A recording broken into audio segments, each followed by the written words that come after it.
காசு பணம் இல்லாதவன் ஏழை மகன்தான். அவன் காட்டோரமா ரோட்டோரமா படுத்து தூங்குறான்.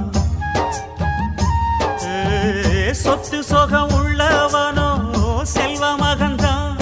அவன் காசு பணம் இல்லாதவன் ஏழை மகன்தான். அவன் காட்டோரமா ரோட்டோரமா படுத்து தூங்குறான். சொத்து சொகம் உள்ளவனோ செல்வ மகன்தான். அவன் காசு பணம் இல்லாதவன் ஏழை மகன்தான்.